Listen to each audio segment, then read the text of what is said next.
Hello, YouTube!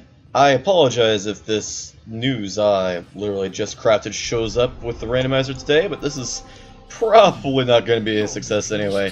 Defense with energy reduction as the challenge. There's some Warframes out there that are utterly ruined by energy reduction, and there's some other ones that are completely unable to complete a defense very easily.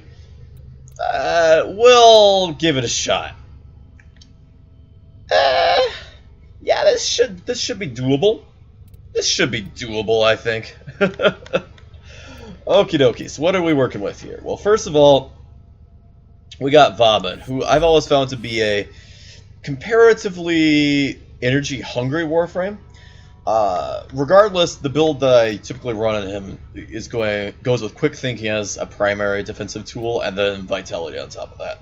So it is what it is. Obviously, the quick thinking is going to be not so effective because Prime Flow is going to be not increasing our energy capacity by that much. Specifically, it's going to be increasing it from maybe 50 up to 150. Still not that much extra HP. The one thing that I'm thinking about here, as well, is whether or not I want to swap that vitality into redirection. On Vauban specifically, he does have 100 armor on the Vauban Prime, which is not a bad amount of armor. It's enough to make it so that vitality does give you significantly more effective HP than redirection. But shields, unlike health, do tend to regenerate, so there's that. Anyways, I want to talk about the rest of this build. So Vauban is a Warframe that has some really cute augments that I will say this, all of Vauban's augments do things. They don't necessarily do useful things, but they do cute things that take an ability and at least make it do something in addition to what it already does. But none of these augments necessarily change the way that you play the frame, right? Repelling Bastille is the one that I would say is closest to being a game changer for him, because Repelling Bastille causes enemies to be launched out of the Bastille based on said enemies being based on how many enemies it can suspend. And so what you do with that is that you can actually go with a power donation plus overextended to go for as much reducibility strength as possible. That way the Bastille can only hold one enemy at a time. As you can see here, it holds at base, what I want to say, 12 enemies? Yeah, 12 enemies, roughly 10. So if you go to the 10% power strength, it drops it down to 1.2, so runs to one enemy that it can hold. And then all other enemies that attempt to enter the Bastille get thrown out of it. That at least is a bit of an altered playstyle. As you can see here, I don't have a I haven't altered my Oracle area there to make use of the power donation for this build a bit better, and that means that the mod capacity is a bit low here. If I was to go ahead and repolarize to design around Repelling Bastille, I would probably drop the stretch in exchange for a secondary defensive mod, just because Bastille already covers a pretty decent area, and it's usually a better idea just to drop multiple of them rather than to attempt to make it huge and make it cover the entirety of the map. As you can see here, this is going to be a very squishy build with energy reduction. Regardless, though, like I said, the other augments that you can build around, Vortex, you can make it last forever, and Teslas, you can make cute art with Teslas linking together, but ultimately neither of these things really changes the way that you play the frame.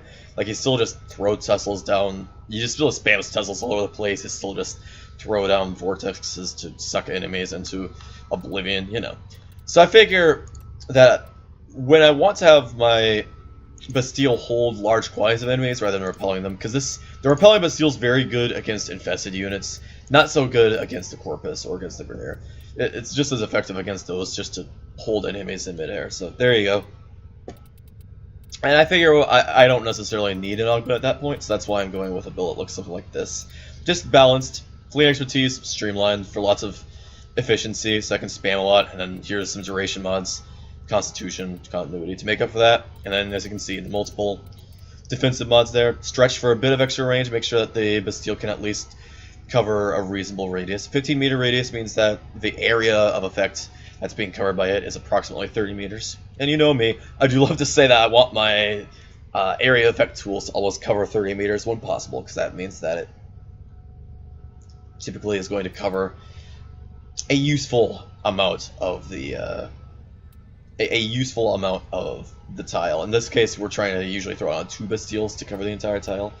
Also, the only cute mod here that's interesting and worth looking at is Pain Threshold to augment the quick thinking and make sure that we don't get stagger locked to start with quick thinking. So let's talk about the weapons instead, because my Vauban build is particularly generic. I just like Vauban as a defensive frame. He's fun to play, and you can't say that about every Warframe in the game. You know, some Warframes you play because they're good, but Vauban you play because he's fun. Because all of his abilities are skill shots, so you're spamming out objects all over the place, and he's just entertaining. All of his different forms of crowd control make the enemies do silly things and make funny faces, you know.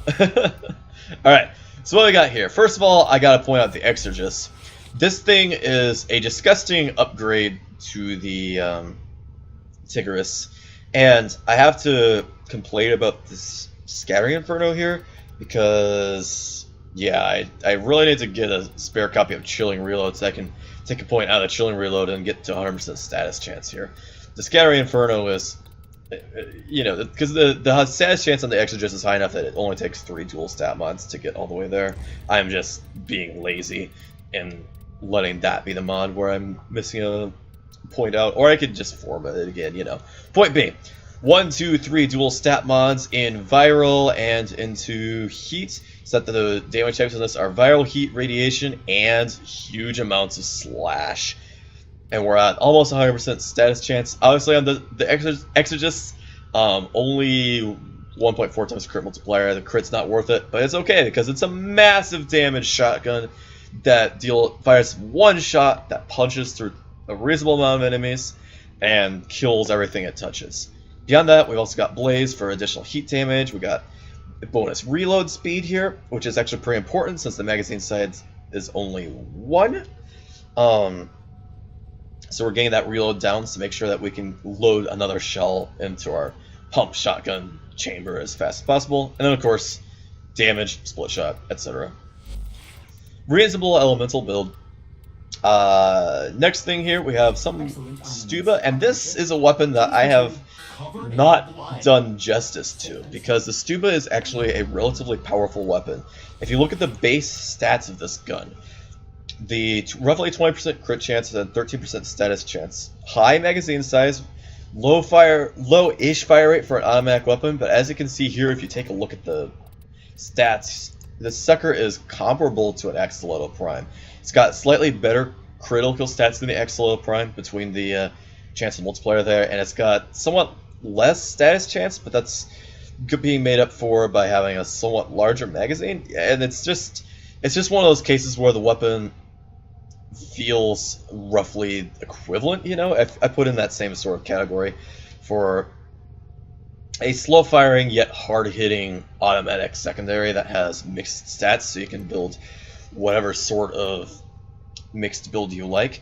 And the Stubba also benefits over the Axolotl in that it has a reasonably high slash percentage, so there you go. I just haven't really done this weapon justice. I haven't bothered putting form onto it. So if you were to form this up, you want to go with your prime target cracker, you want to go with an extra dual stat mod or something of the kind. This is still going to function pretty well with just Hornet Strike, multi-shot, 2 dual stats for corrosive damage, but I'm certainly not doing it justice. Like I said, this can be a much stronger weapon than it currently is. Finally, we have my Guandao, which is a weapon that I certainly am doing justice, and that in fact is kind of insane because that ribbon is crazy if you ignore the minus slash percentage. That means that I have to use Buzzkill on this weapon, otherwise it doesn't deal hardly any damage at all. As you can see here, the slash damage on the weapon goes up a lot by removing the ribbon, and if you don't play the Buzzkill, it's kind of ridiculous. But we're mostly relying on Prime Fever Strike here for large toxic damage as our raw DPS, and then we're going with Pressure Point, Fury, Maiming Strike to stack with the Maiming Strike here, Reach to stack with the Reach here, and then Organ Shatter to make sure that our crits deal more damage. This is absolutely a spin-to-win weapon the way I have it set up. Obviously, you can also slap in something along the lines of Blood Rush, and normally your meta ribbons that are going something like spin crit, you would be slapping in the Blood Rush there just to make sure that you could get even more raw crit output, but in this case we have to play the Buzzkill. We have to use mod it for Buzzkill because of the reduced slash damage, just cutting the weapon's base DPS in half. So there's not really another option there. Because we got energy reduction, I am absolutely going to go with Xeneric. Also, I just hit 1,000,000 Xeneric, so I think just for the sake of that, we're going to unbind that sucker. Just for the fun of it.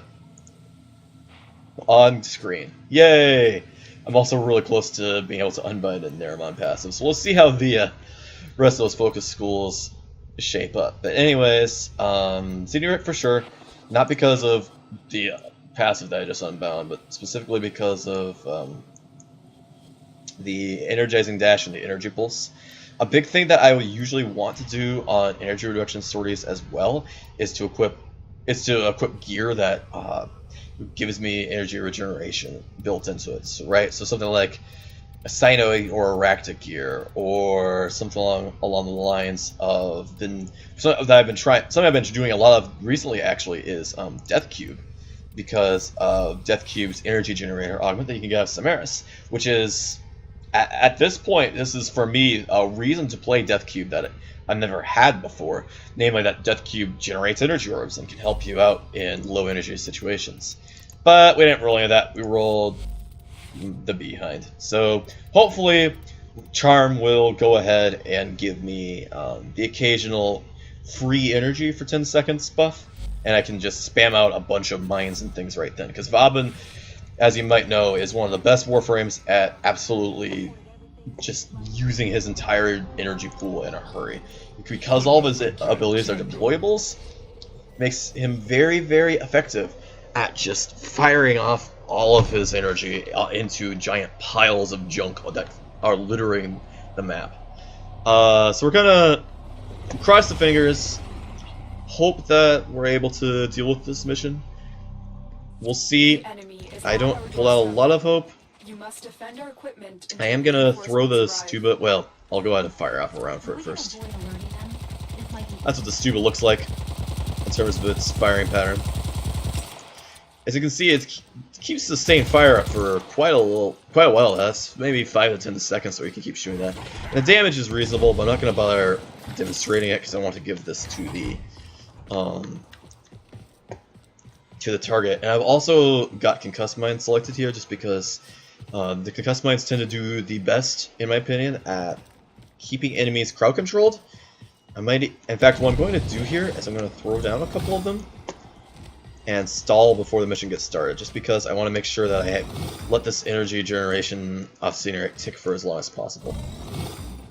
The concussion mines apply an irradiated effect that confuses the targets they hit, and that will cause other enemies to go and start attacking them, which is about all the better that the crowd control gets off those mines. The instant reload, though. That buff looks silly. The Exergis, by the way, if you ever get a chance to take it into a fissure mission, the Exergis is a hilarious weapon to get infinite ammo on off of the fissure buff, just because it has a fire rate that's much better than firing once per second and waiting for a reload. Anyways, the Guandao is going to be a huge weapon here for me as well, just because, as you can see here, the spin radius in this weapon is very high.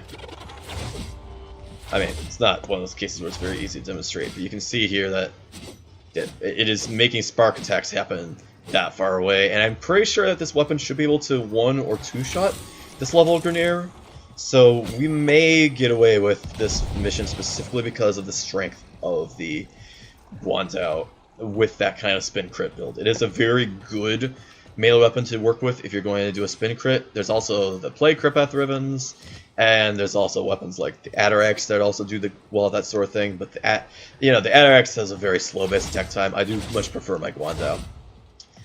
And maybe that's because I have my power ribbon on this, but I mean it's just a pretty good shell for doing Mimic Strike in the first place.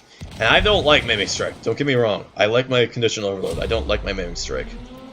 I much prefer Condition Overload, but you know, sometimes you gotta at least make a weapon to try out the meta. Alright, so big thing we're gonna do here is we're gonna make sure that our operative always has a Bastille on him. To make sure that enemies can't get super close. Now obviously it's Grenier, which means they can actually shoot from a reasonable distance away, but yeah, you do what you have to, you know. Yep, that's actually getting 1 and 2 shots. Nice. We're probably going to have to revive the operative more than once though, because he's taking significant damage, because normally on my Vauban I'd be spamming the Bastille out and similar abilities every chance I got, but in this case our energy pool is not as good as it normally is. Try one of those down. I had something I wanted to mention. Oh yeah, the Exergis. By the way, the main reason why I think that Exergis is a much more powerful weapon than the Tigris Prime has nothing to do with the raw damage output with the model. I mean, it's obviously comparable, right? Weapons, you can't use the weapons without comparing them to each other. But if you look at this, the fall off on the Exergis is the big difference.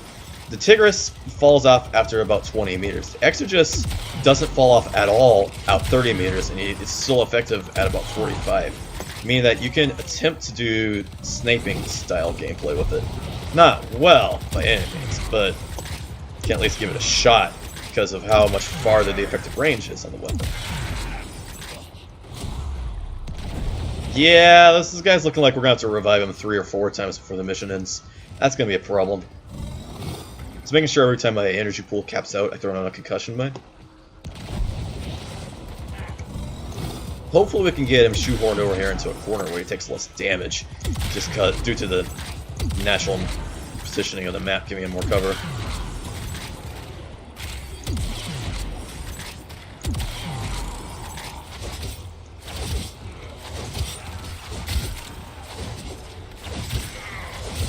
Yeah, there was one of the concussed enemies there taking fire from his allies. That's why I find that to be a very good supplement to Vauban's crowd control suite.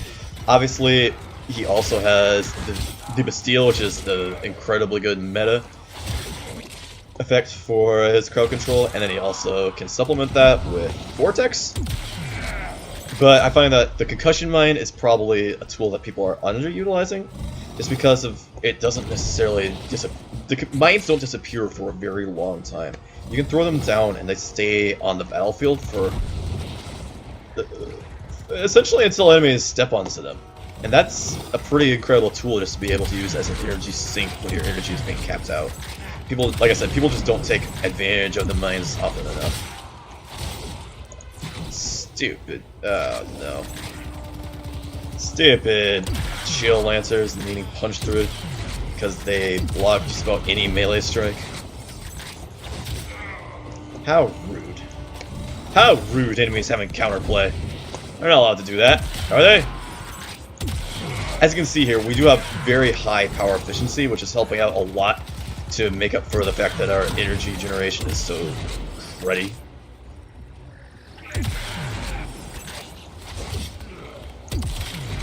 But even so, I mean, this is a case where if I was able to just play Vauban like I normally play him and spam out a whole bunch of Bastilles, 2 or 3 at a time, and then maybe some vortices too, I'll be making this a heck of a lot easier. Yeah, this deals like no damage when it's not spinning. Has to be getting natural crits before it deals reasonable damage. Well, not spinning, otherwise it's just kind of meh. It's kind of meh DPS. Because we're lacking Blood Rush or anything else to really make the weapon scary. Also, let's get that steel down. Kill the enemies that are outside of it, and it'll actually shoot. Dang it.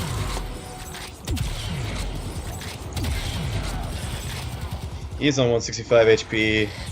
That's what I would say is... Yep. Any slash proc and he's down. But it's okay because Vauban is highly defensive, and we should be able to handle this.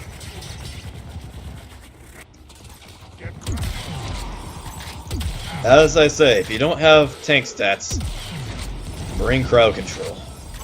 And Vauban, well, he's kind of a one-trick pony in that he has every type of crowd control he could ever need, and it's all one-handed actions, and it's all able to be used at range as opposed to being just point-blank. Yikes, Bastille's maxed out. I do not have extra power strength on this, so Bastille can't carry extra enemies. That's typically okay. Anyways, yeah, like I said, Vauban may be a one-trick pony, but dang it, he does that trick very, very well. Like I said, when we have the maxed out energy pool, we're just going to throw down concussion mines randomly, just to use any spare energy we have on hand.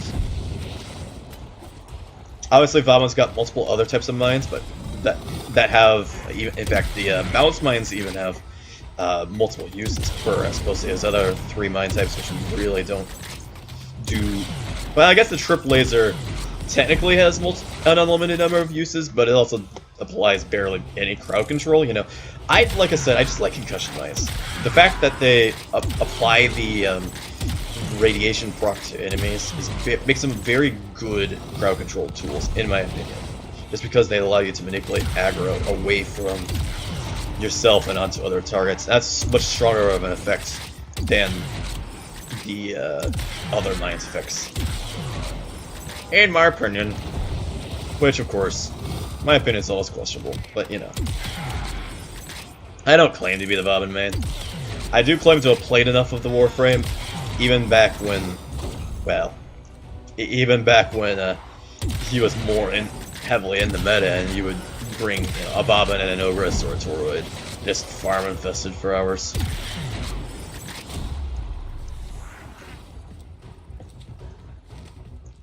Anyways, this is obviously going to be a very long mission just due to being defense, so I'm probably just going to go ahead and cut the recording after this wave. I mean, obviously I've let you sit here and watch this for however long already. But I think we're obviously going to be able to complete this mission. The operative, yes, needs revived every so often, but beyond that, Vauban just has enough crowd control that he's able to easily solo any defense mission provided his weapons can clear the enemies. Now, the main weakness of Vauban, obviously, is that it's a squishy Warframe that doesn't really have any high damage skills to work with. But like I said, very easily you can make up for not being tanky by bringing crowd control into the mission. If you cannot tank an unlimited amount of damage, then you can make sure that the enemies are not able to put out an unlimited amount of damage. And that's why those skills I've always found to be kind of complementary, you know? Ah, half my operative. I do really think the Exergis was a good weapon to pull here too. Obviously the Guandao is able to put out reasonable damage against some of the trash mobs, but it's not going to be able to kill high level units. So anyways, like I said, I'm going to go ahead and cut the recording here. It's because it's already gone on long enough. This has been the Weekly Monday Randomizer. Hope you enjoyed it. Perp to derp out.